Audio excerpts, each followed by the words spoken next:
Today's October 1st? Yes. Good evening.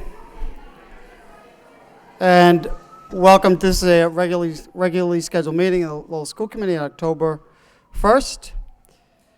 Could we all please rise to salute the flag? I pledge allegiance to the flag of the United States of America, to the republic for which it stands, one nation, under God, indivisible, with liberty and justice for all.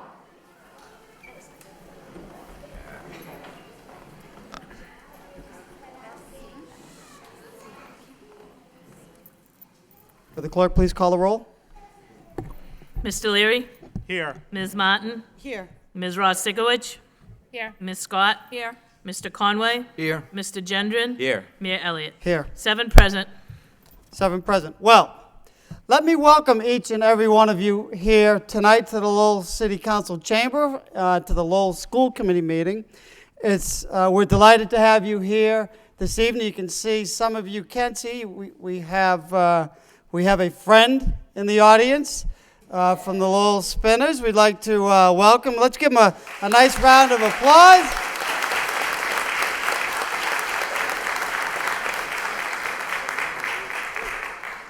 Well, welcome, Mr. Canaligator. I see you're in one of the seats, so hopefully you'll be participating.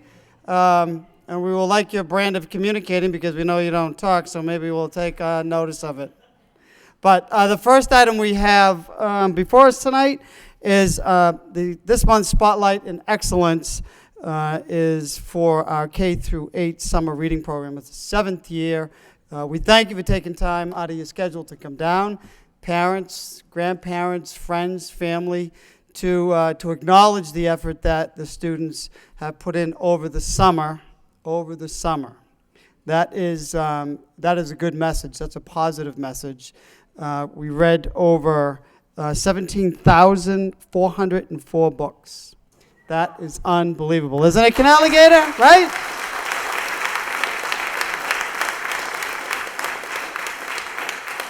And those who did participate, that were selected from a drawing from each of our schools, will get a $25 gift certificate from Barnes & Noble. What a suitable gift certificate to give. So with that, I'd like to recognize Madam Superintendent for a few words, and then we will call the students up individually.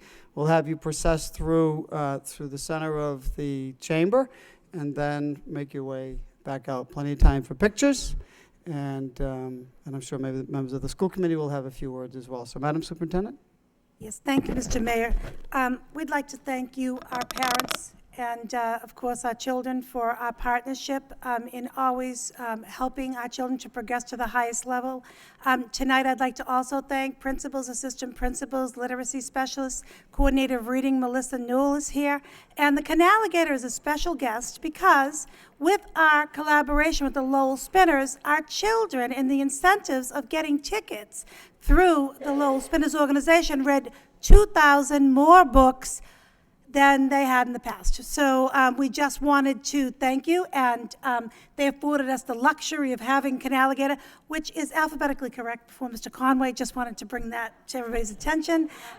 So let's get the show on the road and give our children some recognition, and we will actually keep the kids here because we want to make sure they safely go to the right parents, and you can take quick pictures afterwards. So we'll start the process. Thank you so much. All right.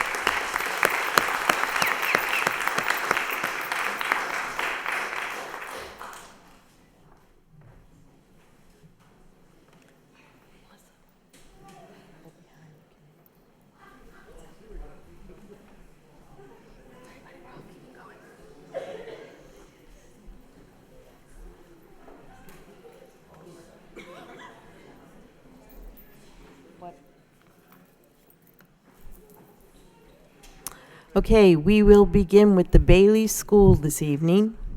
We have Julia Susi.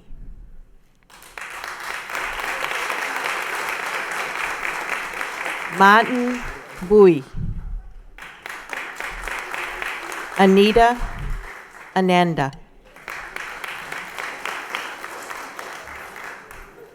Bartlett School, Soria Hick. Gianna Dubois. Jada Marquez. Butler School, Mercedes Locke. Lana Soth. Vince McCasip. Daily School, Rayani Rom So. Jeremy Sa. Melissa Burgos. Greenelch School, Haley Joyce. Logan Carter. Chandy Saar. Lincoln School, Keetrick Burek. Veronica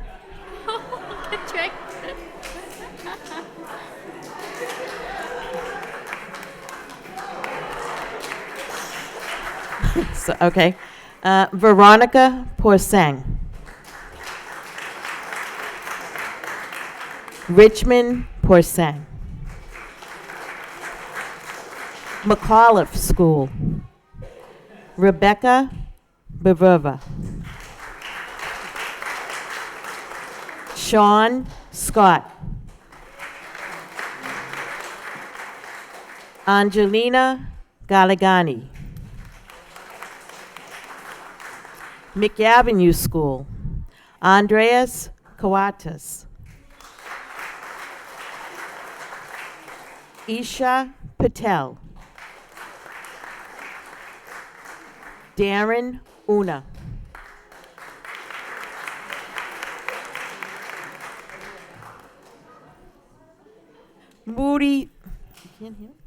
Moody School, Alicia Thumb.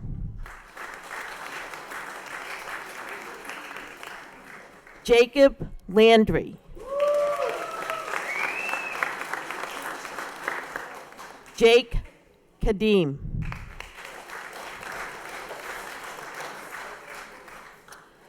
Merkland School, Maury School. It's late. Lucas Scullin.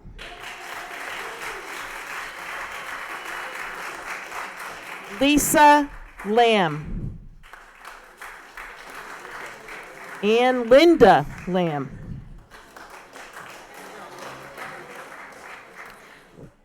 Merkland School, Brittany Horn. Sokun Pana Hong. Kylie Rodriguez. Pawtuckettville School, Anthony Bodwin. Yolanda Forcho. Ni Tech Latry.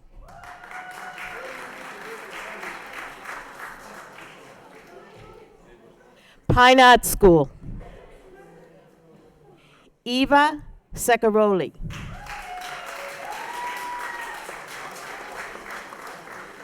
Anna Coadio. And Liam Wallace. Riley School, Olivia Gallagher.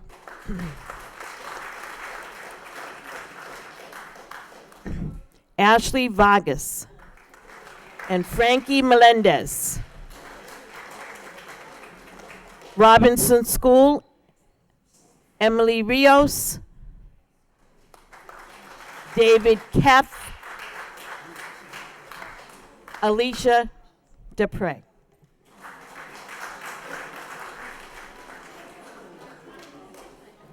The STEM Academy at the Rogers School, Vincent Yavakbi.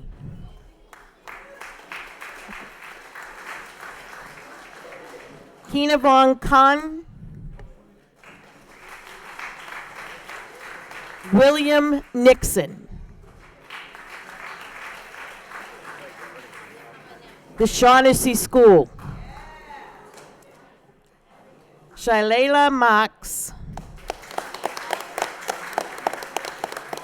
Angelina Marks. And Kyle Marks. Stocklosa School. Coriana Govea. Angelia Liang. Romeo Tim Luxana Fixe.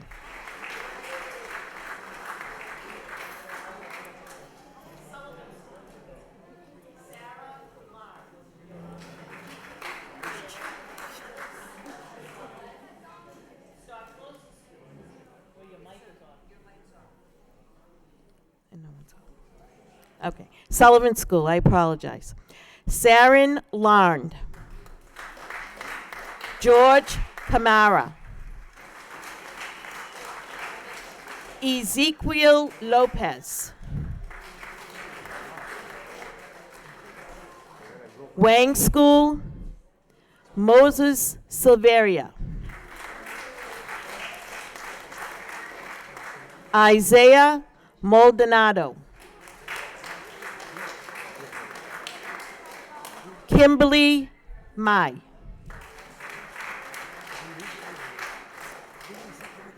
And the Washington School, Sophia Kiang.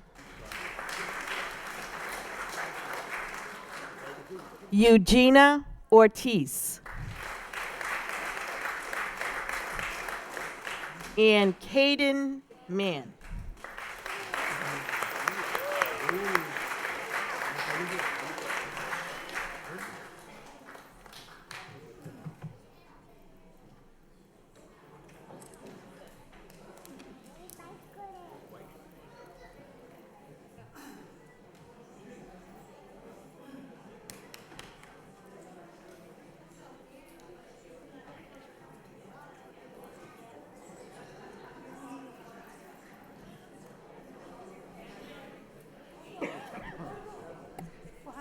Yeah, if they want to take a picture.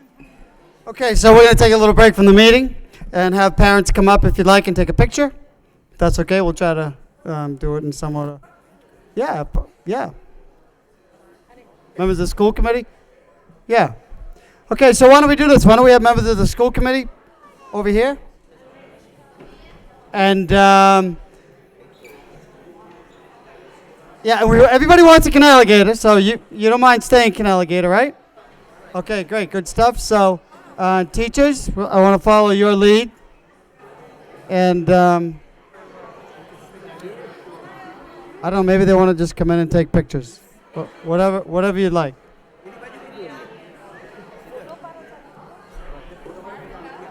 So parents, why don't we do this? Why don't you find your child? And if you'd like to come over and take a picture, we can come and take a picture right here. Come this way. Over here.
Will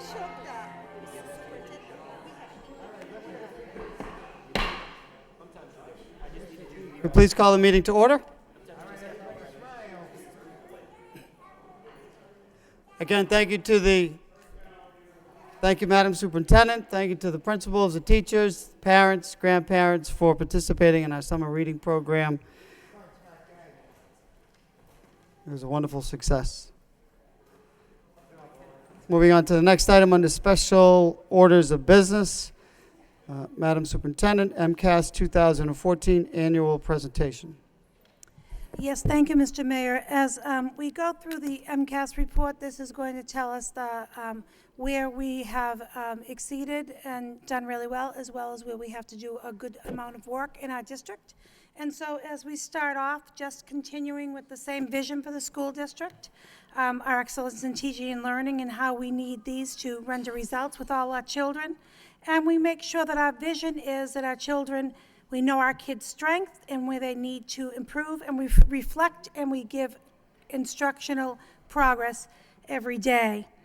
As we go through the core values, continue the same: communication, oversight, and shared leadership, response to instruction, as well as narrowing the achievement gap for students in special education, special programs. So the first few slides are just to go over this system. This is a very complicated assessment system. I'm just going to go through it really quickly, and if any of the committee members have any questions, please interrupt as needed. So with the accountability is based on performance index. That's an annual basis, which is based on your achievement, which is CPI, your growth percentile, as well as graduation and dropout rates for high school.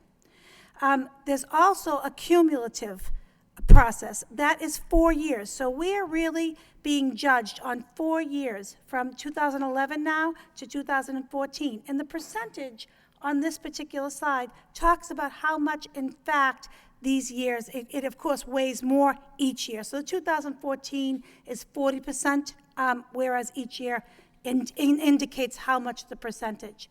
For a school to have a PPI that's on target, a safe on target number is 75. And that's a combination of all of the criteria: student growth percentile, as far as the academic achievement and other things. So you can have all these different indicators. 75 is on target, 100 is above target. And how do you get to that? Actually, you get extra credit as a school if you decrease the warning and the failing piece by 10%, and you also get 25 extra credit if you increase the advanced percentile by 10%. So all of these indicators come together to be the overall scores. So we talk amongst ourselves and publicly at levels. So what levels of schools? And so this is how the accountability system works quickly. The Department of Education ranks school based on achievement. The bottom 20% are not eligible for levels 1 or 2. But when they're looking for the accountability piece, if your cumulative PPI that we talked about is 75 or more for all students and your high needs students, that's a level 1 school. With the same token, the difference between level 1 and level 2 is when your cumulative PPI is less than 75 for all students or high needs. That's level 2. So you'll see later in this presentation, 2 of our schools made the PPI for the aggregate, but might have 1 or 2 points below in the other, so they didn't make it overall in that regard. All our schools in the bottom 20% will be in that level 3 area. And Lowell doesn't have to worry about this because of our progress. Below that level 3 piece, if it's a persistently low-performing school, it needs to be turned around as a takeover piece from the state. That's level 4. We are not a level 4 district. We're a level 3 district and aspire to always improve. When you hear about level 5, those are the takeover visits. Lawrence, is the only district that is level 5 that's been taken over by the state. But at this point, there are several schools that have happened. So if you look at the focus schools, they're the bottom 20%, regardless of other calculations. So What we have provided is the levels of all the schools, so we can see that particular piece and how those schools, in fact, have improved from 2013 to 2014, because the committee was interested in knowing the progress of all the schools and how those schools have moved. I am going to take, and there's 2 slides that goes all the way through all of our schools. But I'm going to take a little minute to talk about schools that changed levels. So the Daly School went up in its percentile, but because of the high needs population, went from a level 1 to a level 2, which is, as I will show later in the presentation, it is more difficult to maintain that level 1 status as the statistics continue. But our McAuliffe School went up 19 points, and they went from a level 3 school to a level 1 school. So that is a large amount of growth over the last 2 or 3 years, so that is cause for celebration. The Morey School, again, level 1 to level 2, but their percentile for the aggregate was higher. And so statistically, it's a matter of a point or 2.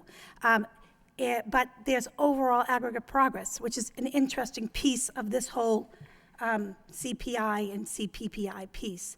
The Riley School went from a level 3 school to a level 1 school. So they have been on the rise for the past couple of years, and they broke that 20th percentile to, in fact, be in the level 1 range. The Butler School had a dip last year and went back up to a level 2 school, 22nd percentile. So we just wanted to show those differences because part of the goals have to do with accountability status. So I wanted to explain that with detail. So this visual really presents a little bit about how it's harder to achieve level 1 status. So this is statewide, what's happening as far as how the CPI. So in 13, level 2, 48% of the schools were level 2. And in 2014, it's gone to 53%, and of course, it's gone a little bit lower in level 1. So those have shifted, where the level 3 has stayed the same, and a little rise in the level 5 statistics. So that's just state-wise. So it really is becoming more statistically challenging to stay in that particular place. This committee always is interested to see how we're doing according to like communities. So this will tell us here, accountability-wise. Lowell is 29% level 1, and level 2 and 3. So if you look at it, we know we have 6 level 1, 5 level 2 schools, and the rest are level 3 schools. So that's how we stand according to like districts. And we just wanted to show how we were with other like urbans. So this is an interesting story to tell about the Bartlett Community Partnership School. It has made great progress, and the reason why I pull this out is if you look at it statistically, the partnership, Bartlett Community, is over the 20th percentile. But you will see that they were named a focus school in 2012. They're in the 20th percentile. They're in the 4th percentile. They were well below in CPPI. And they were named a focus school for special education, very challenging in that particular subgroup. But as we went into 2013, they rose up to the 13th percentile. And they're above the target for the aggregate, but below for high needs. They still have that special school status for special education, and that's where we're working strategically in 13.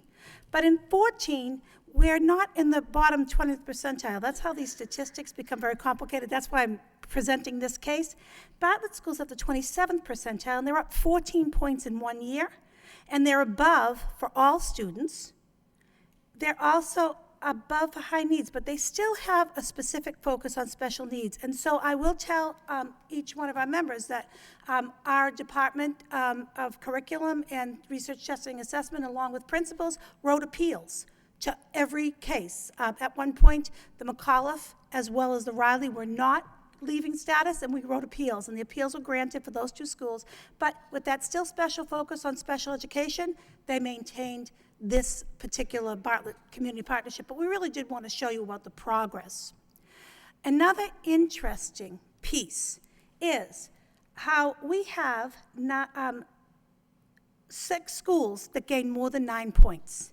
And in the entire Commonwealth, only 114 schools gained 9 or more points. So that's statistically very important fact to share with you all.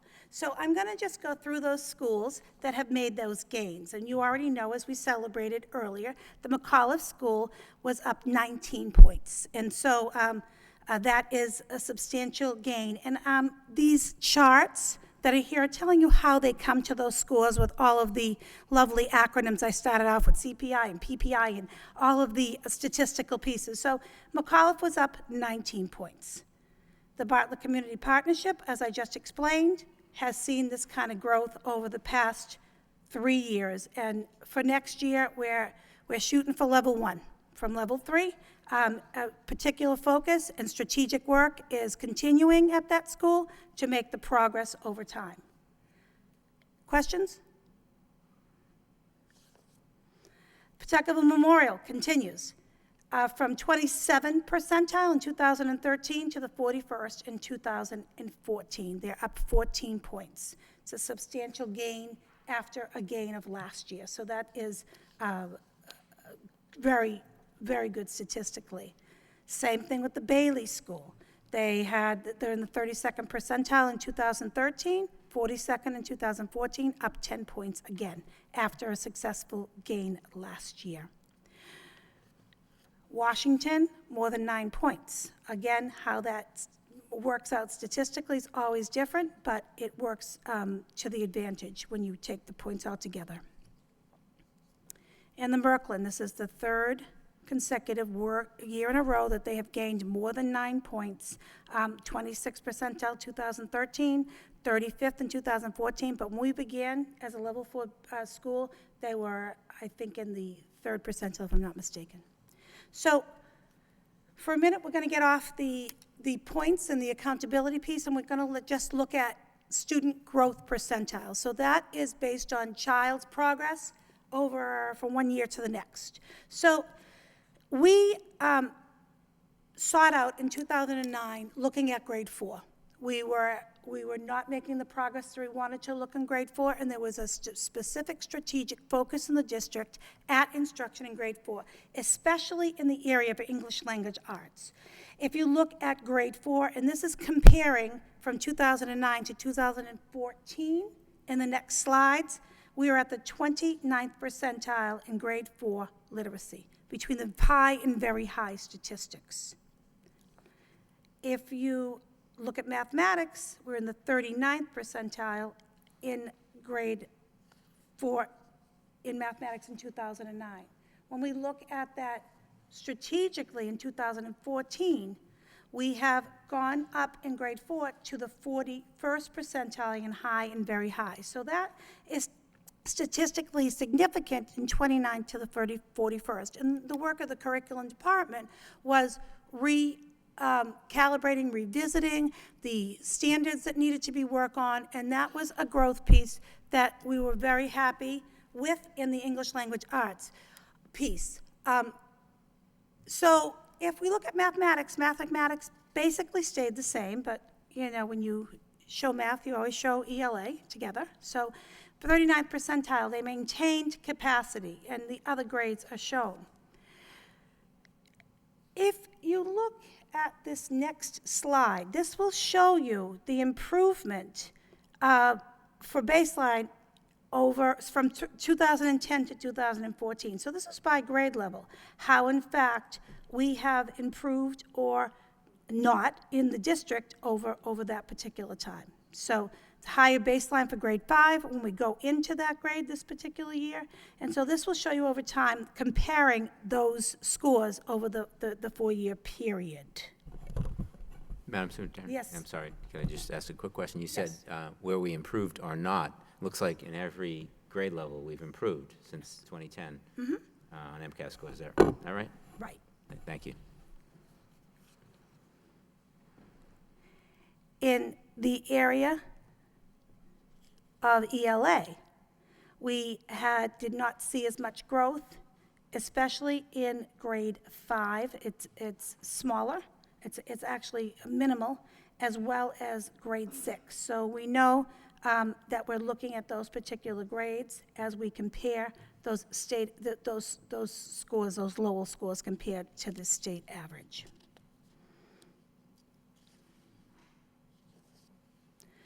So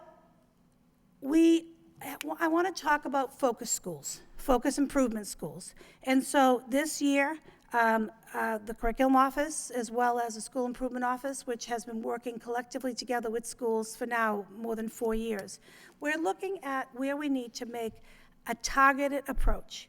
So the McAvenue School, it maintains level 3 status, the Robinson, Greenelge, and Shaughnessy schools. But we know that we need to look very deeply at those 2 schools. And so I just want to let the committee know. I want to let the committee know what the district is doing in those particular buildings. We have already had data searches with central office, and we have gone into the school buildings. We are putting extra district support in the buildings to make sure there is a pattern of growth that will happen, and we're going to be looking at these schools in a very focused way.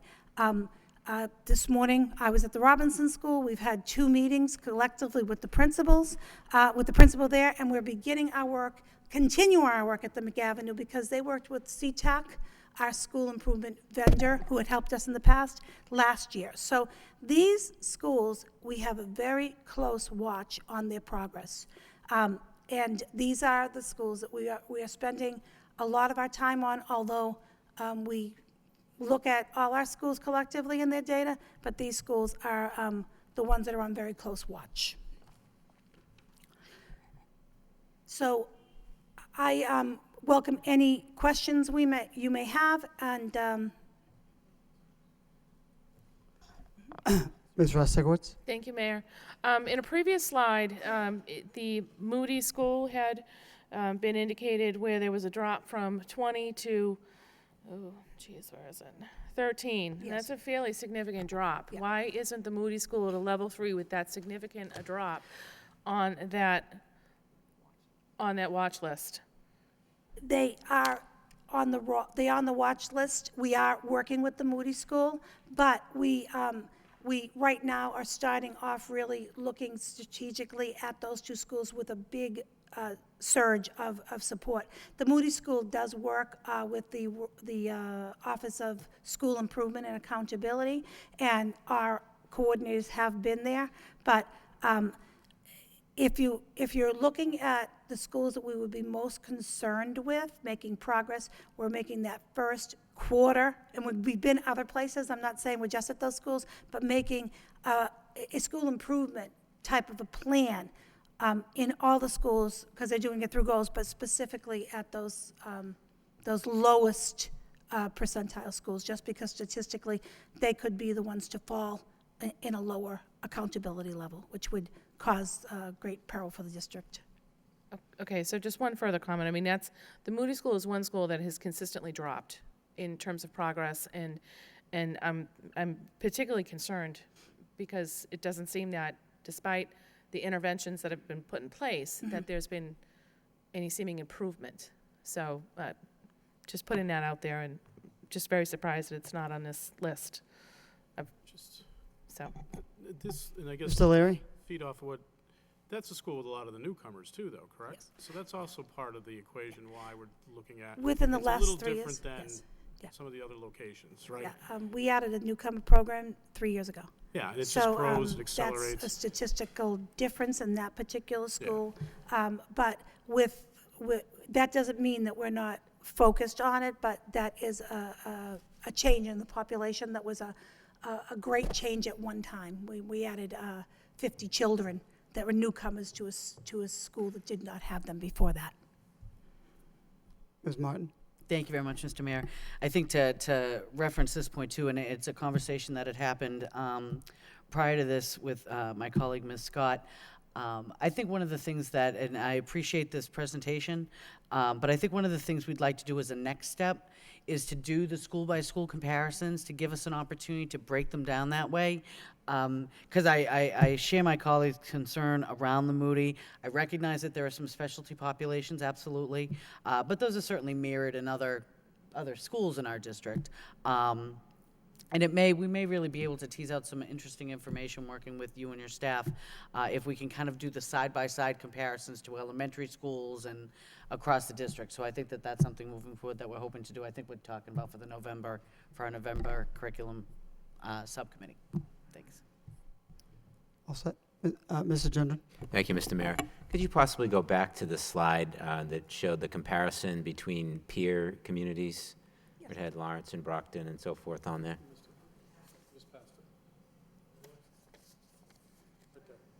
It's the, Yeah, that's it. That's it. So, that's the one. so I think this, and I in no way want to drop the bar for our school system. Obviously, we want to strive in every school. I think we can do better and do more. But I think this is a pretty significant slide in that it shows against peer communities, we rank pretty well. I mean, we have more level 1 schools than any other community with the exception of Fall River. We have no level 5 schools or level 4 schools.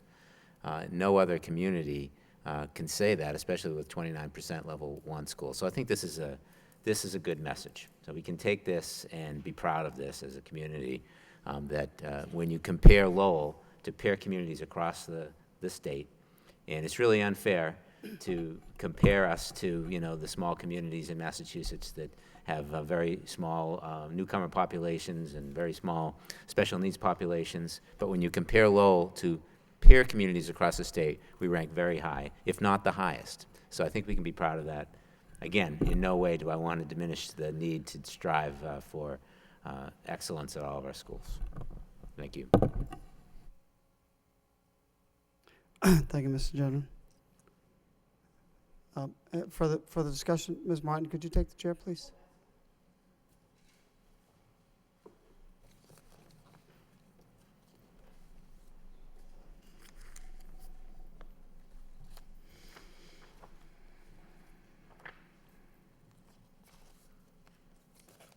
The chair recognizes Mayor Elliott.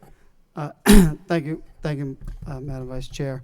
I agree. I think this is it's a good chart because it tells some of the story. But what is concerned, when I read through the report, what is clearly a concern, and I know we've already identified some of the schools, is that well over or 50% of the schools are still, they maintained a level 3. And generally speaking, there are some positive things, improvements I have seen. But generally speaking, when you look at, half of our schools are still underperforming, and there's been little to no progress.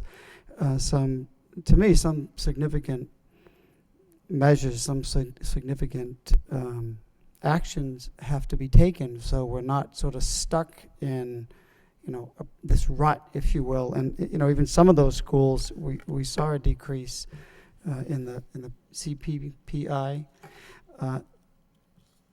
So of the 10 schools, I see that you've identified 4 that are in that bottom percentile, and rightfully so.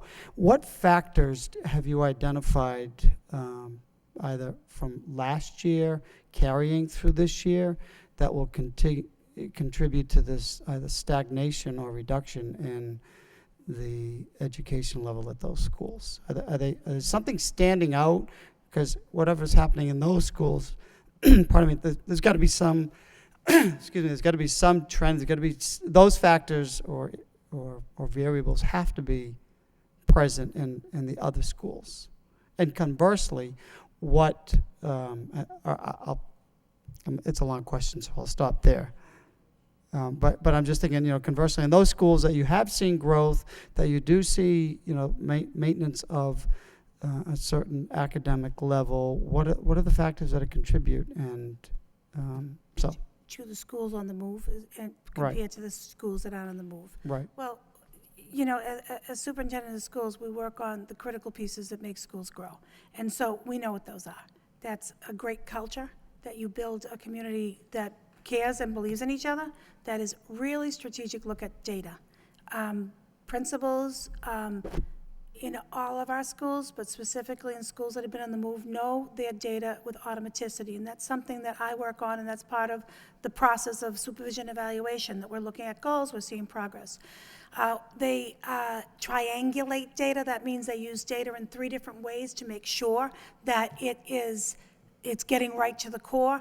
The data is so good that we have and we use, it gets right to the level of students, so you can tell who needs the work and how to work with teachers. So the work that we're doing in all of our schools and at the subcommittee meeting, I know that we're going to do a presentation on school improvement and what these processes are. But getting back to that, it's that data, it's that leadership, and it's actually the teachers all being part of the team. And we are seeing that kind of movement that makes sense. And so where our schools are not on the move, we're working with the teams, building the teams, getting all of the leadership team on one particular focus, and we're looking at that data. And we have to give more time. You know, it's interesting. When we had the level 4 school, that school came with a good deal of funding and mandated extra time. Our schools that are working now, we're doing the best that we can to make sure that we support them, but that extra mandated time is not part of the formula. So that's all the work that we're doing. But I would be more than happy, Mayor Elliott, and Mrs. Abrams lives this every day, to present the strategic moves that have gone on in places that are on the move and others. We did not, all those schools have been, or in the lower echelon, including the ones on the move this year, and that made the progress, have had extreme intervention by district and otherwise. So I can get into much more detail with Mayor, and I wanted to make sure that you know that it is the commitment of all of us, my leaders, my teachers, all of us, to make sure that this district becomes that level 2 district. And so when we had less level 1 and 2 schools 3 years ago, we've raised that up, but that's still not good enough. So I will be glad, and Ms. Martin's a perfect curriculum subcommittee person, because under her guidance in that area, we look at data 3 times a year. So we will get as finite as you'd like to. So if you want to study particular schools, this is public information. I'm not saying anything that's not available every place you look. So we want the best we can for our kids, and through the curriculum subcommittee, and Ms. Martin will share with us, we can present and delve into things in smaller settings to make it public any way you want, Mayor. No, I'm more that's than willing fine. to do that. You started to answer my questions. My concern, generally speaking, is we see the state supporting education. We see level, if not increased, Chapter 70. We see the city stepping up and contributing more resources. So it is a little bit concerning when we see that some, or if not most, I mean, there are some level 3s that did make progress, but if you look at the second page, there's been a fair number, 8 or 9, that remained at level 3, and then we saw, and within that level 3, there was a reduction. So something is not working, where we know we're supporting the school system with resources, yet the education that the kids at these schools are receiving, including the high school, which is a level 3 school, and it dropped. So, you know, and I'm sure the headmaster working with you are trying to identify those factors, but you know, it just seems where we're supporting it, what is working in some of the schools and what is not. And I understand we're an urban school district, and I concur with Mr. Gendron that comparing us to other, and so with an urban district, there are some other, there are other issues that we have to work with, and I think we do, and in a very good way. So I will take you up on meeting with you to find out what those factors are, and what we can do to move our district, as you mentioned, into a level 2, into a stable level 2. So when parents are looking to send their kids to school, it's not, and I think this kind of goes in concert with one of my, something I always thought, neighborhood schools, they do work. Or from a community perspective, having a child get on a bus and go from one section of the city to the next, how does that influence their day? And is there parity, in all of our schools? And to some degree, this report says that there are not. So how do we do that? How do we let parents know when they're looking for a choice that this school is just as good as the other school, and let's try to, make it more neighborhood focused. So I will take you up on that. I think this is good information, and that you are working, with administrators. And I guess at the end of the day, the onus lies on the principal, and that's who you work with. Is that correct? Yes. Right. Okay. Okay. Thank you, Just- Madam Vice Chair. Thank you. Ms. O'Leary? A couple things. One, I think the formula, just a statement and maybe a comment from the superintendent or assistant superintendent. You're looking at the Merkland School, and not from the standpoint of percentiles, but just from a level 4 to level 1. What was that formula that actually achieved it? One was funding, significant funding. Two was a different, complete rehaul of the way the management structure worked there, change in principle, the way we looked at things after school, the way it was measured. If you go point by point, as far as Chapter 70 monies, we really just saw a major increase this year. So the funding, this is last year's data, so a lot of the funding hasn't really caught up with it. Some of it's been a nice increase, and you have seen a jump in a lot of level 1 schools. Take the neighborhood that I live in with 2 schools, 3 schools. The Maury was a level 1, now to a level 2, but showed significant improvement. You have excellent leadership there for a span of, 4 to 6 years. The Washington School has always been one of the top schools in the city because you've always, again, had excellent leadership in that school. The Bailey was basically, a level 3 school at some point. It was on the teetering point of becoming a level 4, but you made changes in leadership again. So I really think the common denominator is looking at who we are bringing in to run those schools. If you looked at the Washington, the Bailey, and the Maury in terms of population, they match everybody. In terms of the poverty rate, in terms of the free and reduced lunch, in terms of any type of measurement you can look at. And yet those schools continue to see success. So I think really come down to its leadership. But it's also funding. I think we've had significant funding just this past year, whereas in the past, where many of the committee members here have sat through massive budget cuts. So I think that's part of the equation as well. But I do look forward to diving into the data in terms of some of the schools here. I pointed out the Moody. The Moody has the newcomers, and I think so does the Green Elge and a few others in this measurement when this was taken. Does that have a significant impact on the overall score? And I point that out in terms of not because it's a bad thing. I point it out because we don't get the funds, go back to the money part, the funds that we should to educate a student who may be coming from a war-torn country with post-traumatic stress disorder, not speaking the language, may or not have had education in their country of origin.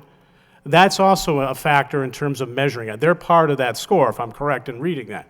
So I think that's something that we should dive into a little bit more. I think we've had motions on the floor in terms of appropriate funding for newcomers. I think that's essential because that does, if you look at some of the schools that are struggling, that's a problem. But then the flip side, I look at the McAvenue, where I don't think those same dynamics are at that location. So that's a different discussion. So I think you go building to building, and you have different issues in building to building. So I appreciate the presentation. I think it was an excellent start as we dive through it through the curriculum subcommittee, and I look forward to that dialogue. Thank you.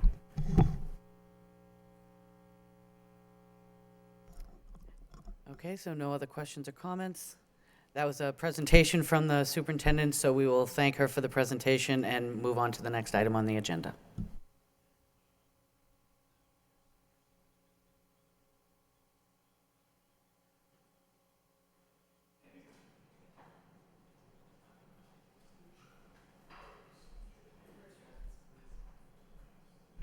Thank you, Ms. Martin. Thank you, Madam Superintendent.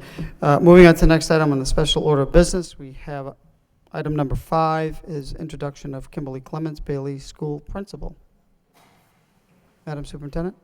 Yes, thank you, Mr.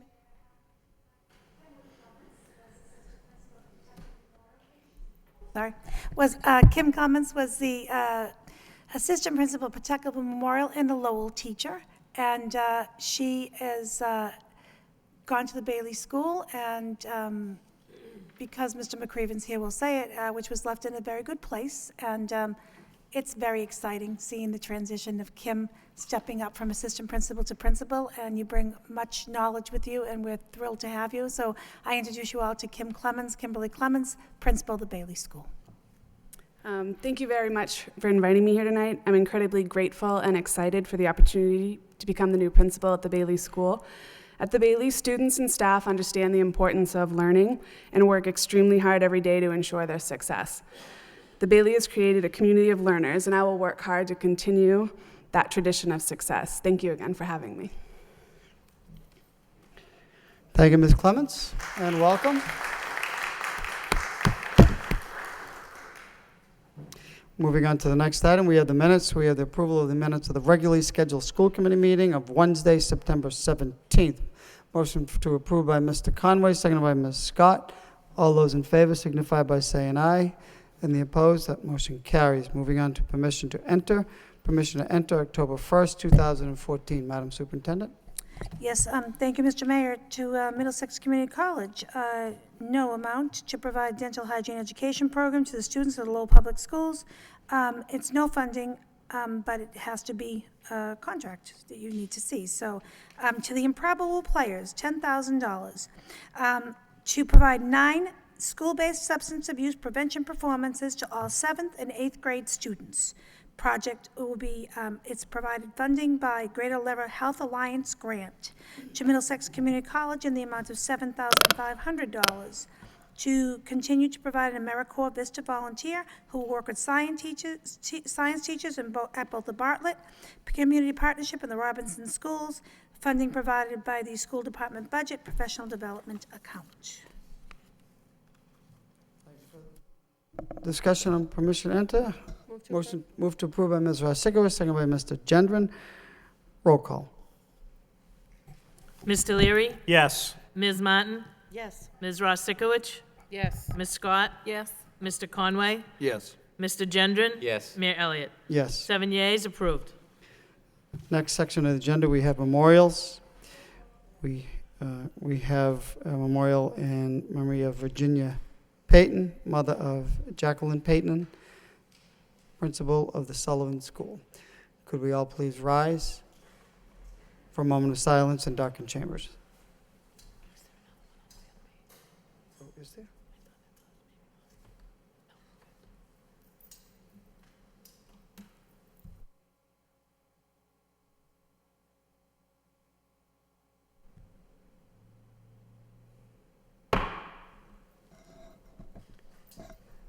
May they rest in peace.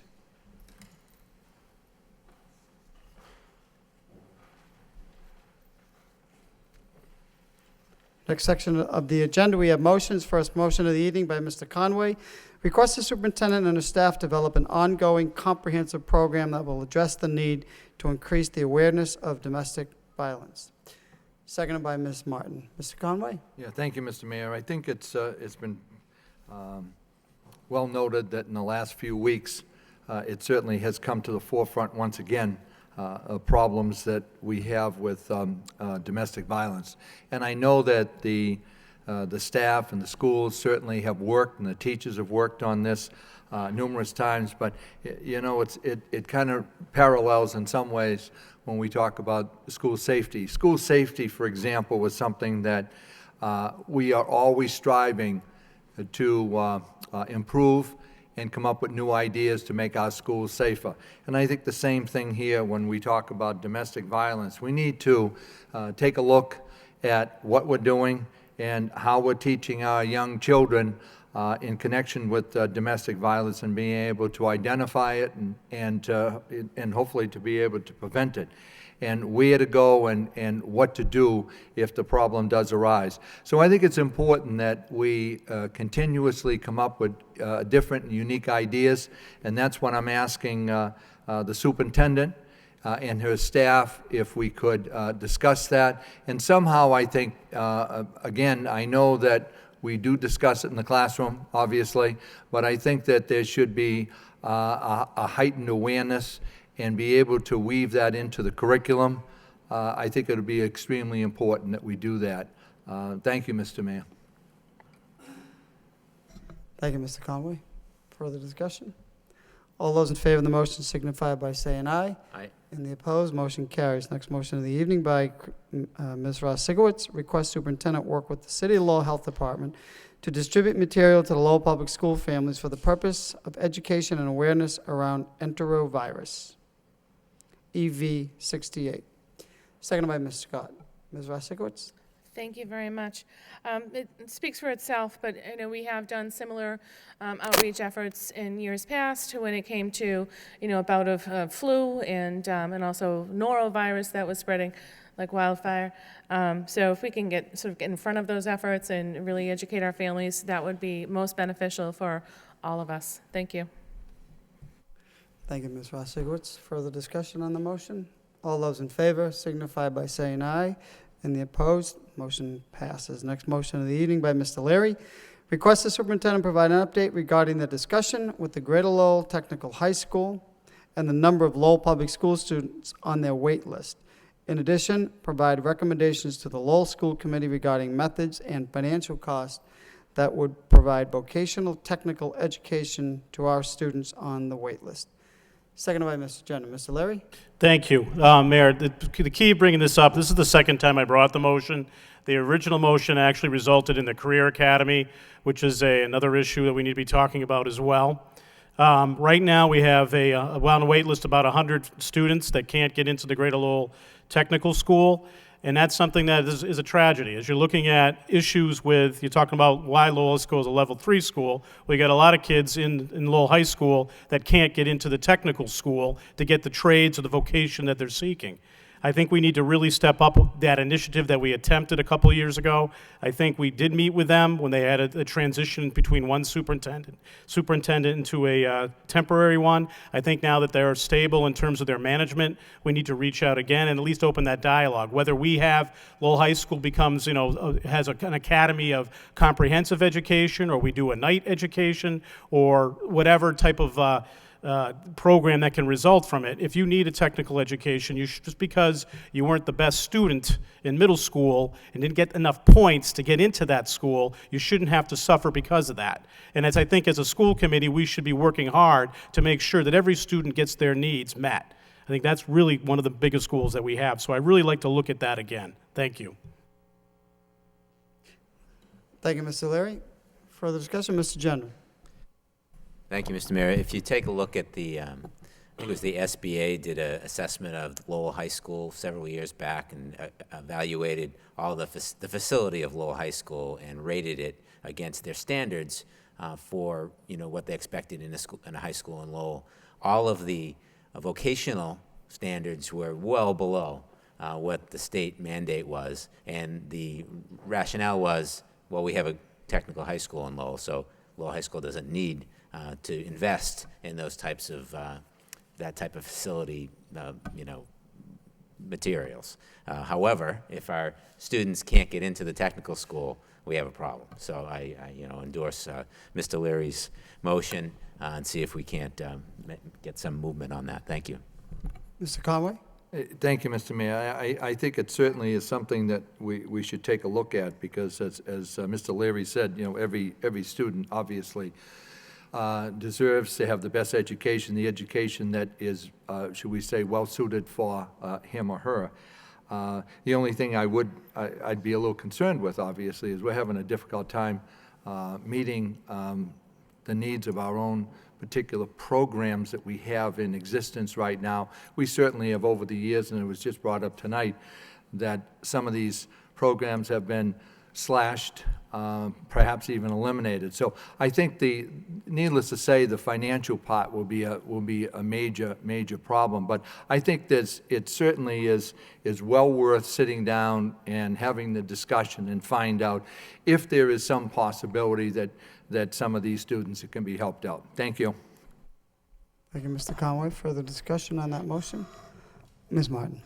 If I could, and this is really just administrative more than anything else, and I don't know how the maker of the motion would feel, but it seems that the kind of conversation that might be better suited in one of the subcommittees, I don't know which one you think would be best, but it seems like this is something that, I mean, we should be having ongoing conversations, certainly including our colleagues from the vocational school, making sure that we, you know, kind of cover this in a lot of different ways. And I don't know, Mr. Leary, where you'd like to send it. That's fine. I mean, the curriculum, you know, that'd be fine to begin that dialogue, and then as we evolve, depending on how it evolves, we could put it to the Lowell High School or where have you. But yeah, I think it's a good start. No,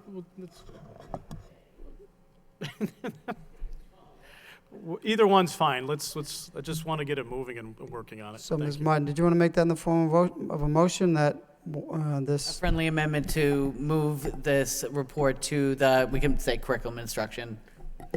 motion to amend by Ms. Martin, second by Ms. Rosikowicz. All those in favor signify by saying aye. And the opposed, motion carries.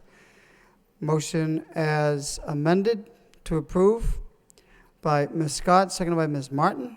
All those in favor signify by saying aye. And the opposed, motion carries.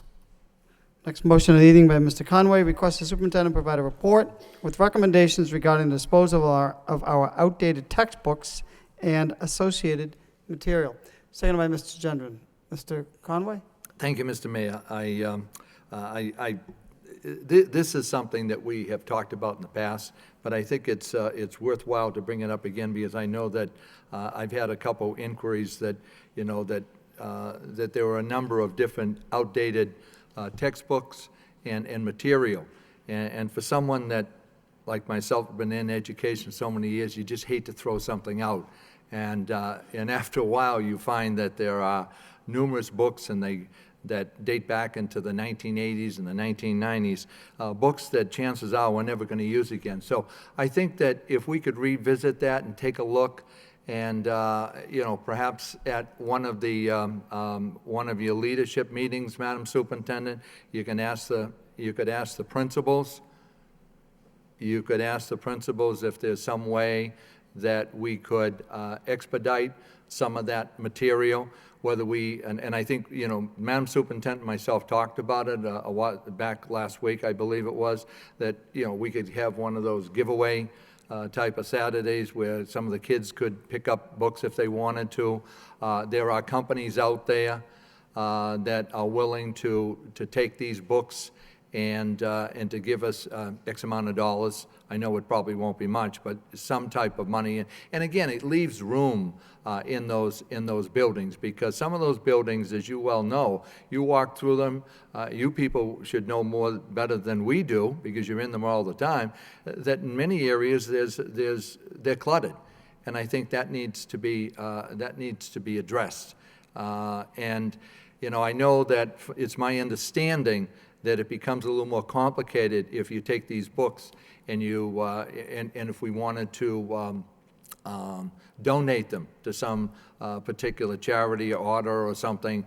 Apparently that becomes more complicated. But if you could take a look at that and see if we can streamline it, I think this would be helpful to the staff at the various schools. Thank you, Mr. Mayor.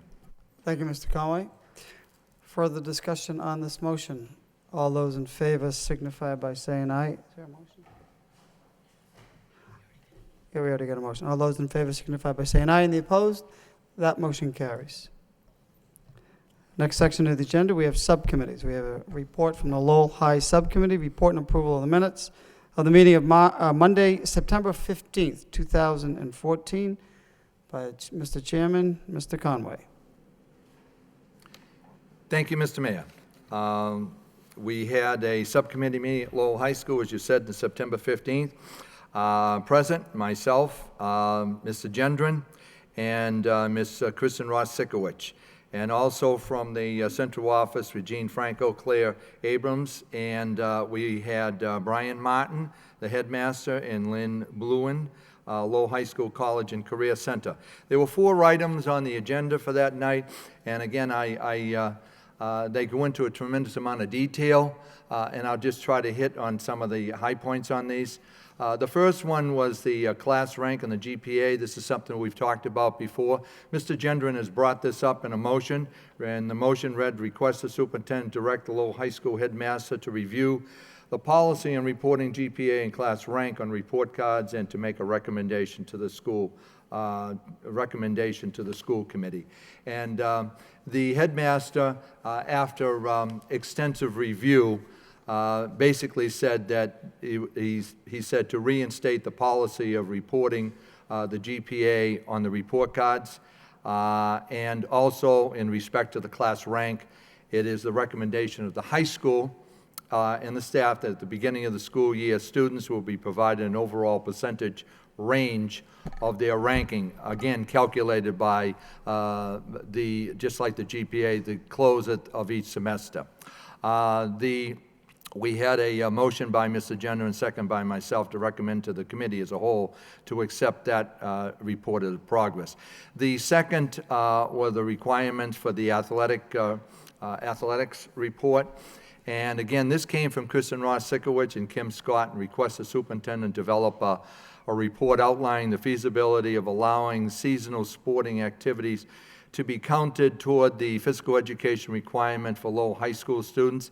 And basically, the headmaster, Mr. Martin, brought in the fact that we are obligated by Massachusetts state law, Chapter 71, Section 3, that states that physical education shall be taught as a required subject in all grades for all students in the public schools for the purpose of promoting physical well-being. There are very few exceptions. For example, let's say a doctor's note, and again, it becomes something that it's required by law, and it's very difficult to get around something like that. Each student must select a physical education each year and pass 7 1/2 credits for phys ed. And this requirement can be waived only by the headmaster for certain documented reasons. For example, if it was an extraordinary circumstance or a critical course conflict that might have taken place. When I talked to Mr. Martin about this, this is a very, very rare situation that something like this would come up. He does not recommend at this point that students participate in any interscholastic athletics be allowed waivers for physical education requirements. The other point that was brought out, which is a good point too, and that's a point of common sense. And, for example, if it's baseball season and, a pitcher is going to pitch that particular day, and, that's a day that they have some type of pull-ups and push-ups and so forth in the class, that the person would obviously be excused for that portion of it and to opt out and do something else for that particular time. The motion by Mr. Gendron, second by Ms. Ross Sikowicz, to recommend to the committee as a whole to accept the headmaster's recommendation that does not allow students participating in interscholastic athletics to be allowed waivers from the physical education requirement, and if needed in the future, the policy subcommittee can always review it. The next one is Naviance training and presentation. Lynn Bluen, who is a career relations guidance counselor at Lowell High School, came and gave a presentation. She did an excellent job. And again, just very quickly on this, it's a tool, it's a program that's being used in our schools, and it is for 9 through 12 at this particular point. And what this does is actually it will trace, should we say, from the beginning, from the 9th grade right up to the 12th grade, and help to guide students as far as what they're doing, and they can put this stuff in, and it'll help them with their college admissions and their different, it's almost like a profile for those 4 years, and it's updated periodically through the guidance counselors and also with teachers. Parents can get into it, from what I understand, with the permission of the student, and I think we're looking into additional information in regards to that. And that, there was also a recommendation that this program would also be explained in the middle schools so that parents knew what was coming, so that they weren't surprised when all of a sudden they come into the 9th grade. So again, an excellent tool to help our students. And it's Lowell High School has used funding from the Perkins grant to support the to support that program. And it was a motion by Ms. Rosikowicz, second by Mr. Gendron, to recommend to the committee as a whole to accept the report of progress. And the fourth topic was actually, I think, a very fun and a eye-opening situation where we had a building tour by the headmaster, Martin, and he was obviously extremely proud to take us all around. The highlighted areas that we went to was the Thomas F. Murphy cafeteria, which we saw absolutely incredible changes there, and it looked great, and there are more changes to take place. And then we went to the Daniel Kane Courtyard Restaurant, and they have completely done that over, and it looks so professional. Everyone, and I've talked to staff members, they're very, very proud of that. The little theater, it looks like something that you would find in a fine college. It really has been updated, and it looks great, and I certainly applaud Mr. Martin, Headmaster Martin, in putting that together. And the other point, which I think we've all talked about this on the floor, is the signage. That we certainly know that that's Lowell High School when you drive by, which I think is extremely important.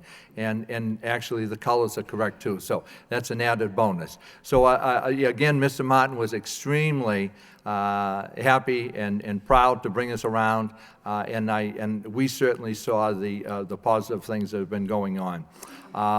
I submit this report as a report of progress. Mr. Mayor. Thank you, Mr. Conway, Mr. Chairperson. So there are a number of motions in this report. What is the wish of the body to take them, Mr. Gendron? If I could, Mr. Mayor, I'd just like to make one comment. I thought it was an excellent meeting organized by Mr. Conway right at the newly renovated Little Theater.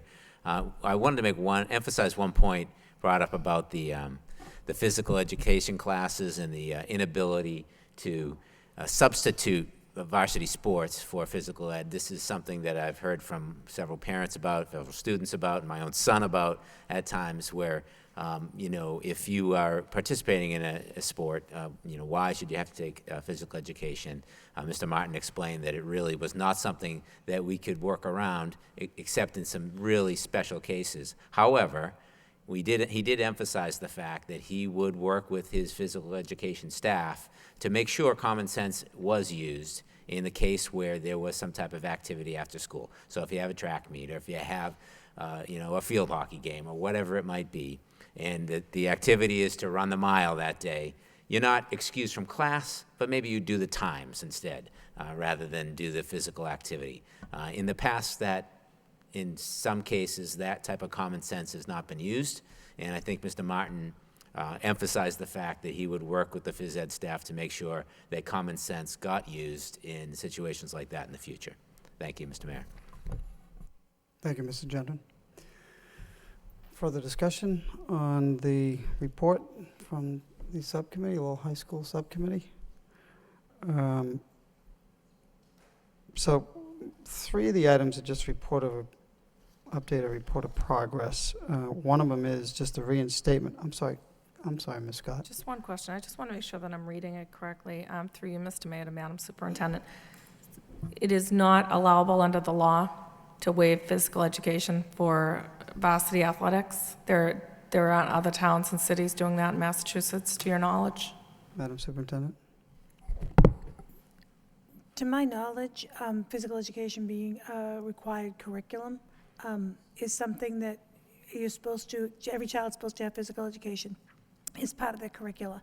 How other systems have done that, I do not know, but in all the urban districts and where I've worked, physical education was the #1, minutes-wise, that had to be adhered to. But if you want me to look into that more closely, that's Mr. Martin, who is a phys ed teacher and a director of athletics, who brought that forward. And so I believe that that's how it has to be. Thank you. Well, it appears there are some exemptions for religious denomination purposes or medical purposes. And show choir, band, ROTC. I guess they must specifically be called out in the law. There are, correct. I mean, or there is exemption from the headmaster, but based upon waivers. Is that correct? Okay. Does that answer your question, Ms. Scott? Yes, thank you. Mr. Conway? I mean, again, there were a number of exceptions, and I just opted not to, read all of them. But again, I guess the you said- question was under the state statute, correct? That's not a local ordinance. Okay, all right, Is thank you. that correct? I believe so.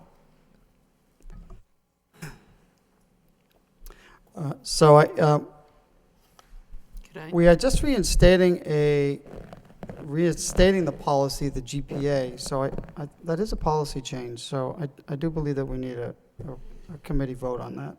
Mr. Gendron? Yeah, I think we voted on it We already already did? a couple of times, but if you want to vote again. We don't have to vote on it again. Okay, entertain a motion to accept this report as a report of progress and placed on file by Ms. Martin, seconded by Mr. Conway. All those in favor signify by saying aye. The opposed, that motion carries. Moving on to item number 14, Student Support Services Subcommittee. Madam Chairperson, Ms. Radsikowitz. I have good news. I'm actually going to defer that report until Motion next to meeting. defer to the next meeting by Ms. Scott, seconded by Ms. Martin. All those in favor signify by saying aye, and the opposed, motion carries. Next report under subcommittees, we have a Facility Subcommittee report of the minutes of the meeting of Tuesday, September 30th by Chairperson Mr. Leary. Mr. Leary, how you doing? Mr. Leary. Okay, we had a facility subcommittee meeting yesterday. It was a very interesting meeting, lasted about almost 2 hours. In attendance were Mr. Gendron and Ms. Rosikowicz. We had varied information to discuss, so I'll try to be brief with it. But the first topic we had was the school building authority, where the status of our application was at this point. Mr. Lang actually called down to the SBA and basically received information that they're not going to come forward at this point to review our applications or our schools because they already had been in our schools. After some dialogue between the committee, the subcommittee urged the superintendent to reach out to the delegation immediately in terms of finding out exactly where do we really stand in terms of this, our application. I don't know if Madam Superintendent, you had a chance to call any part of the delegation at this point. If you have any updated news, this is only as of last night, but. I didn't have time today, Mr. Leary, sorry, but I'll try tomorrow. So it would be emphatic if you could reach out to the delegation to find that out. The reason we wanted to reach out now as opposed to waiting for our discussion that'll be upcoming, I think it's October 15th with the delegation, we wanted to act on it now. We don't know if there's a problem. We just have never, it's just a bit different from what we've faced in the past. So that was a large part of our discussion. At this point, the timetable really hasn't changed.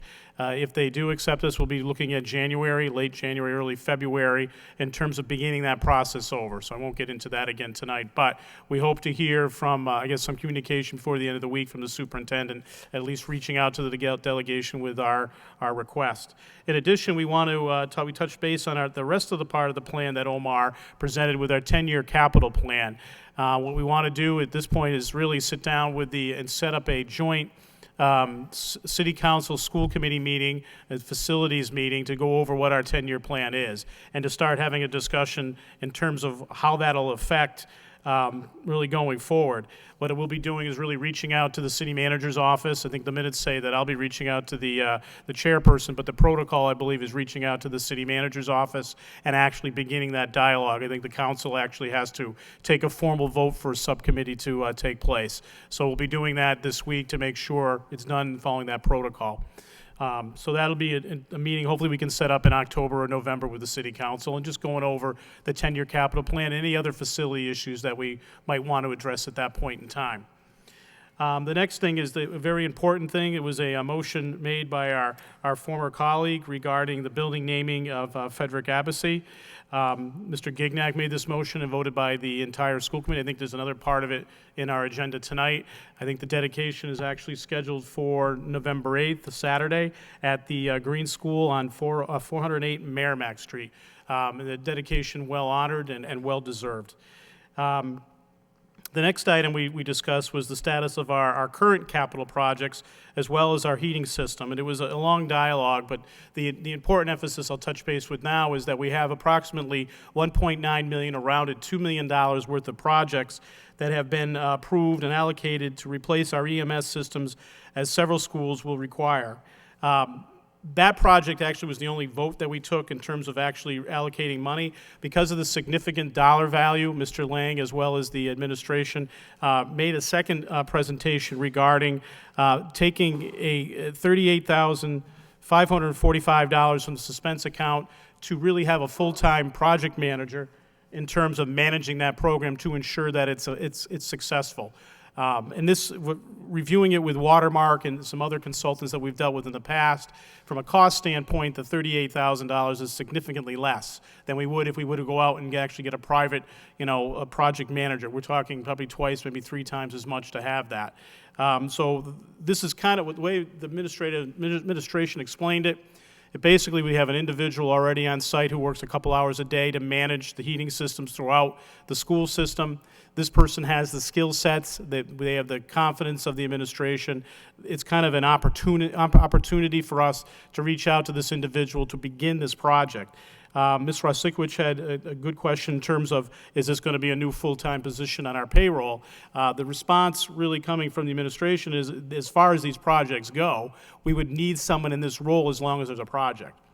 So for this project, as soon as the $1.9 million and those schools have been updated, the position in theory would end, but we are hoping to get other schools in the pipeline going forward. This is something that we need to update across the board for all of our schools. With that, there was a motion by Mr. Gendron and second by Ms. Rosikiewicz to recommend to the full school committee to increase the EMS systems monitor from part-time to full-time for the duration of the HVAC projects and transfer $38,545 from the school committee suspense account to provide funding for the necessary salary differential. And that was approved 3-0. So I guess we could take it now, just make it as a form of a motion, as a recommendation from our facilities subcommittee to move $38,545 from our suspense account to make this position full-time as long as these projects last. Motion by Mr. Leary, seconded by Mr. Gendron to recommend to the full committee that we increase the MS system monitor from a part-time to full-time for the duration of the HVAC projects, transfer $38,545 from the school suspense account to provide funding for the necessary salary differential. Discussion on this motion? Roll call. Mr. Leary? Yes. Ms. Martin? Yes. Ms. Rosikiewicz? Yes. Ms. Scott? Yes. Mr. Conway? Yes. Mr. Gendron? Yes. Mayor Elliott? Yes. 7 yeas, approved. The very exciting topic was the status of our work orders. It's now in your Dropbox for full review in email format, in Excel format for you to separate as you desire. The keys here really was it's beginning of a motion that Ms. Rosikiewicz and Ms. Scott put together in terms of looking at that data and looking at it in terms of, can we really work with the city's working with the city's STAT program to really analyze where we're getting the best effectiveness, how is it working, repeat issues we may have. Mr. Lang went into really explaining, we now have a full year of data. This data has been shared with the city stat, and those guys are actually starting to really begin to go through it. And we look forward to having another at our next meeting, probably in November, really getting a more formal answer to that actual motion and getting some actually probably good information in terms of how effective we are with our work order program and where we need to work further. A positive note, one of the areas we did touch base on is that the plumbers that are working for us are doing a pretty good job. So I think that was a positive investment for the city, for the schools. In addition, our custodians have done a really good yeoman's effort as well, keeping up our schools as much as possible. So we really we have a lot of work to do sitting down with the city council in terms of our buildings. We look forward to having that dialogue, and we desperately need to have dialogue with the delegation prior to our meeting in terms of, where are we with our requests for the schools, for the high school. With that, I make that as a motion as a report of progress, Mayor. Thank you, Mr. Leary. Motion to accept the report of progress by Mr. Leary, seconded by Ms. Rosikiewicz. All those in favor of the motion signify by saying aye. Any opposed? Motion carries. Before we leave Mr. Mayor? I'm sorry, I'm Mr. sorry, I Gendron? just wanted to make one comment on that. Another good subcommittee meeting. You know, in my private life, I'm a sales manager. And when you have a customer and you're working on an opportunity, and suddenly that customer doesn't ask any questions and maybe isn't returning your phone calls and you don't hear from them, we call that the customer's gone quiet. And that usually means it's time to be paranoid and be nervous and get busy to find, insert yourself into the situation so somebody doesn't come in there and steal your opportunity. I feel like the state has gone quiet on us with regard to this SBA application. They don't want to come up here and look at the school, and they use the excuse that they've seen it before, but they're not asking any questions. We heard before that we were going to hear about it in the fall. It's October now. We haven't heard anything. I'm paranoid and I'm nervous, so I really think I want to emphasize the point that we need to get busy and insert ourselves into this process, alert the state delegation, make sure they're bringing all the political will we can as a community to the State House to make sure that we're considered fairly for this funding. Thank you. Thank you, Mr. Gendron. Further discussion. Madam Superintendent, while we're still in this subcommittees, did you want to let the committee or maybe the viewing public know you've been invited to speak Friday at an event? I thought it would be good for you to share with the public. Yes, thank you, Mr. Mayor. On Friday morning, I sent a notice out to all the Early Childhood Coalition here in Lowell has invited me to speak, to just introduce the keynote speaker for another working session on early childhood. And so you will have a number of members of our nonprofit as well as our Coalition for Early Childhood that will come together, and it's going to be a working session, and we'll be introducing what in fact the future has to hold. But from my perspective, I really think that this is a city that will respond to its youth, just like this city has planned for eradicating homelessness and establishing improving gang outcomes and improving outcomes for drug addiction, like you've done on many different levels. I would like to put out there that over the next 5 to 10 years, we can, as a city, sharing the wealth, we can, in fact, get every little guy into preschool. And so that's what I really want to work on. I will let you know that this is very, very new. The commissioner, the secretary's office, Secretary Malone's office, called today and is interested in including Lowell in a funding source with 5 other urban districts because we have such strength. So that's early, but I will let you know how that goes. But I am, when I stand up, so you know, and I wrote you an email to this effect, that if this city, who cares so desperately for its youth, can't get every little child into a preschool program before school, before their kindergarten year, it would be shocking to me. So that's the kind of work that people are going to start doing, and it's going to be everybody's work, all the nonprofits, all of us, getting kids into school. And you know we don't have the space, and nor does anybody else, but together we can work on how to improve opportunities. So thank you, Mayor, for that opportunity. Thank you, Madam Superintendent. That was important to bring that forward. And moving on to the next report, well, that wasn't a report, we'll move on to the report of the superintendent. Dedication ceremony of Frederick A. Abbasi. Madam Superintendent. Yes, thank you. I think Mr. Leary adeptly presented this. There is a naming ceremony for Mr. Abbasi on November 8th at 11 o'clock at the Lowell Adult Education Center, the Green School. So all are welcome to attend. Good. We'll get that out to the members of the City Council and delegation as well. I will work with your office.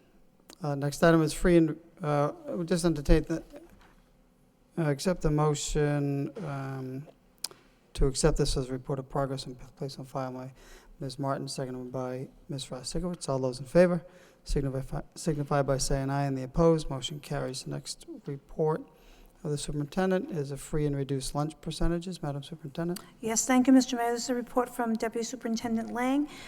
In answer to a request that I report on the qualifying requirements and percentages of students that receive free and reduced lunch by school, made by committee member Gendron. Here, the overview talks about what it takes to qualify for free lunch. With a household of 4 members, if you make below $30,615, you are qualifying for the free lunch. If a family makes between $30,615 to $43,568, they can have reduced lunch. Beyond $43,568, it would not be a free or reduced lunch status. In this report, all of the eligibility guidelines are included, which are, of course, standardized according to the state and actually the nation. Mr. Lang has included, in response to this, the current levels of free and reduced lunch on that last page, and he has noted on the report that he will update this information as soon as the October 1 information is standardized. But this last page will tell you the rates of free and reduced lunch. This tells us now, but it's interesting to look at this over time. Poverty ratings have increased so substantially since I have been in this district for 19 years, and it is something that we work to help our students to rise above and be prepared for school. So if people have questions about this particular report, I welcome them, and we can provide an update on the current levels by school after October 1 this year, if you like. Further discussion on this report? This is a staggering report, and it's a pretty significant number of our students that receive free or reduced. 66% receive free lunches. And of course, it's all reimbursed, correct, Mr. Lang? I mean, that's certainly, it's not the point. The point is that we have some challenges. Further discussion on this report? A motion to accept the report of progress and place on file by Mr. Conway, seconded by Mr. Gendron. All those in favor signify by saying aye, and the opposed. Motion carries. Next report, Madam Superintendent, Crest Board. Thank you, Mr. Mayor. I quickly want to tell you that since we're a member of the Crest Collaborative, anytime there's any change on the membership, you have to approve it. So it appears that Hamilton Wenham removed their membership, and so I need a motion from this committee to vote on the Crest Agreement as it exists, removing Hamilton Wenham from the language. And it's a detail, but it's a state law that we all have to vote on this by committee. So if you could provide me with a motion and a vote, that would get this off our plates. Motion by Ms. Scott, seconded by Ms. Ross-Sikowicz to remove, could you repeat that, Madam Superintendent? I'm sorry. Yes, the Hamilton Wenham from our collaborative, Hamilton Wenham. Okay, motion by Ms. Scott, seconded by Ms. Ross-Sikowicz to remove Hamilton Wenham from our list in the district. Roll call. Mr. Leary? Yes. Ms. Martin? Ms. Ross-Sikowicz? Yes. Ms. Scott? Yes. Mr. Conway? Yes. Mr. Gendron? Yes. Mayor Elliott? Yes. 7 yeas approved. Next report, home education, Madam Superintendent. Yes, thank you, Mr. Mayor. A request by Suzanne Riccoli from Mapleview Avenue to educate her child with homeschooling. That will make a total of 28 families and 42 children in the district, in the city. Move to approve by Ms. Ross-Sikowicz, seconded by Ms. Martin. Roll call. Mr. Leary? Yes. Ms. Martin? Yes. Ms. Ross-Sikowicz? Yes. Ms. Scott? Yes. Mr. Conway? Yes. Mr. Gendron? Yes. Mayor Elliott? Yes. 7 yeas approved. Next item, number 20, we have administrative and teacher staffing levels and wages 2002 to 2014. Madam Superintendent. Yes, thank you, Mr. Mayor. In answer to a motion by committee member Conway and Mayor Rodney Elliott to request that superintendent compile a list that includes all administrators, central administration staff, principals, and all the Unit B staff funded by both grants and local funding for the following years, 2002, 2008, and 14. Motion was also amended to include student-teacher ratio as well as looking at other school districts and administration. Mr. Lang has provided for us a comprehensive report here, and since he knows the details extremely well, I'm going to ask him to report out and take any questions you may have. Mr. Lang? Yes, thank you. I'll give a brief overview and then happy to answer any questions. We looked at the motion which was amended on the floor to actually include all years 2002 to 2014. So it was a 12-year review of the district staffing. The first spreadsheet I provided for you basically went year to year and took a look at the FTEs and the actual dollar amounts for each of the major employee categories in the school department. We had to figure out a way to break it down, and by union group or employee group seemed to be the easiest. And because the report did capture 12 years, basically I took the percentages in year one staff, then at the 6-year midpoint, and then at the end of the 12 years to just take a look at some percentages, because it's very difficult from time to time just looking at a dollar amount or even an FTE out of context. So it was interesting to see in the first year, as far as administrative teaching levels, even paraprofessional and the central office levels, it's very consistent from year 1 to year 6 to year 12. We've certainly had increases and decreases in staffing, but the percentage of employees actually employed in each of the major category groups remains relatively stable and consistent. I then wanted to take a look at how Lowell compared to other districts our size to answer and respond to part 2 of the motion. And the DOE actually compiles district data through our end of the year report, and they tell us what our most comparable districts are.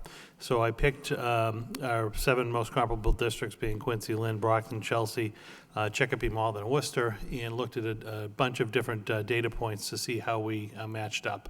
And this was on page 2 of the report. Interestingly, only behind Worcester and slightly behind on our ELL numbers. Worcester and Lowell were pretty close. I think Lowell was 31%, Worcester was 34%. The next closest drop down was Brockton at 20%. So there's a significant population there that's a little bit different from Lowell and the other 7 or 6 communities. But taking a look at student-teacher staff ratios, it really is relatively consistent among the groups. Looking at expenditures on district and school-based instructional leadership staff, Lowell is actually below the state average on each of those expenditures. On expenditures for teaching staff compared to the district, Lowell is actually above each of those expenditures. I was then also just curious, even though it wasn't part of the requirement, to take a look at how we line up against our neighboring communities, because in the Merrimack Valley, we're often compared to not our comparables based on ethnicity enrollment, but Lowell, Chelmsford, Billerica, Andover. And again, very similar amounts of expenditures there. When compared to those districts, we typically are in the middle to high range of the average per pupil costs, but still below the state average for all the teaching. For all of the district and central office administrative staff, and above the state average on teacher spending. The last 2 charts I had for you, I just color-coded so that you could actually kind of look across the district at the different communities. I identified the lowest district per pupil expenditures in yellow and the highest in green, just so you could get a sense of where Lowell lined up on those charts. I won't discuss every data point, but I'm happy to talk about any trends or questions that you may have. Thank you, Mr. Lang. Mr. Conway. Yeah, thank you, Mr. Mayor. I want to thank Mr. Lang for putting this report together. It's very inclusive, and I will say that it's a lot of information to digest, to be quite frank with you, and it gets a little complicated in areas. I have some questions and some concerns, and at this particular point, again, I think it would take a while. What I'd like to do is I'd like to make a motion to refer this report to the Personnel Subcommittee so we can take an in-depth look at the report. But again, I thank you very much for it.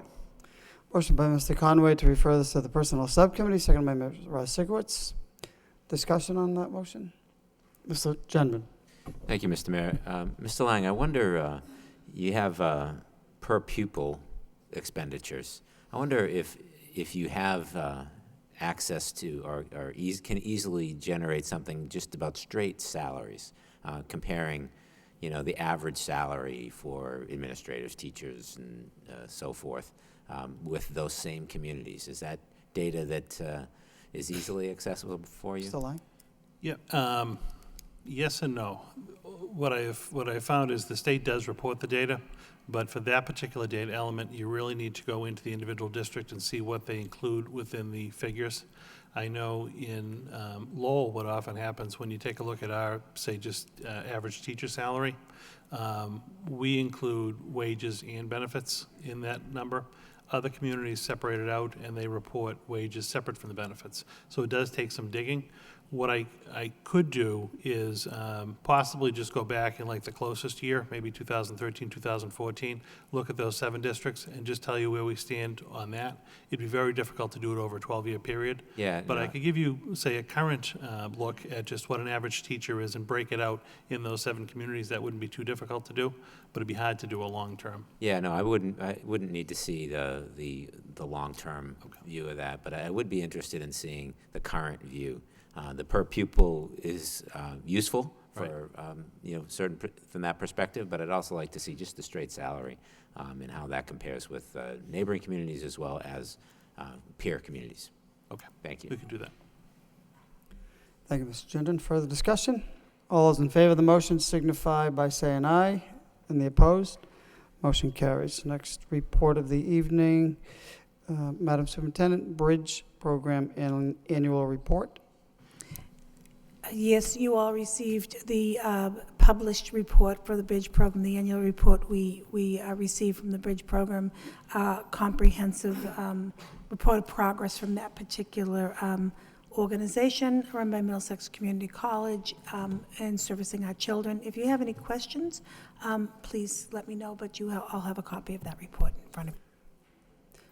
Move to approve by Mr. Leary, seconded by Ms. Scott, to accept the report as a report of progress and place on file. All those in favor signify by saying aye. And the opposed? Motion carries. Next report of the evening. Moving on to new business. We have accept donation from MITA Corporation. Madam Superintendent? Yes, thank you, Mr. Mayor. This is 4 donations in a row in our meeting, so that's a really nice thing. This is from Assistant Superintendent Durkin, where we have had office furnishing, very nice, in lateral file cabinets from the MITA Corporation, and Ms. Durkin would like us to vote to accept this donation and send a letter of thanks. Move to approve by Mr. Conway, seconded by Mr. Gendron. Roll call. Mr. Leary? Yes. Ms. Martin? Yes. Ms. Rosikowicz? Yes. Ms. Scott? Yes. Mr. Conway? Yes. Mr. Gendron? Yes. Mayor Elliott? Yes. 7 yeas, approved. Next section of the agenda, we have convention and conference request. Entertain a motion to take all of these 3 conferences together if there's no objection. By Mr. Leary, seconded by Mr. Conway. All those in favor signify by saying aye. And the opposed? Motion carries. Entertain a motion to approve the conferences. So moved. By Mr. Gendron, seconded by Ms. Rosikowicz. Roll call. Mr. Leary? Yes. Ms. Martin? Yes. Ms. Rosikowicz? Yes. Ms. Scott? Yes. Mr. Conway? Yes. Mr. Gendron? Yes. Mayor Elliott? Yes. 7 yeas, approved. Having no further business before... That's all right. Yep, having no further business before the school committee this evening. Thank you, Madam Superintendent and your staff. Entertain a motion to adjourn by Ms. Scott, seconded by Ms. Martin. All those in favor signify by saying aye, and the opposed? Motion carries. This meeting stands adjourned.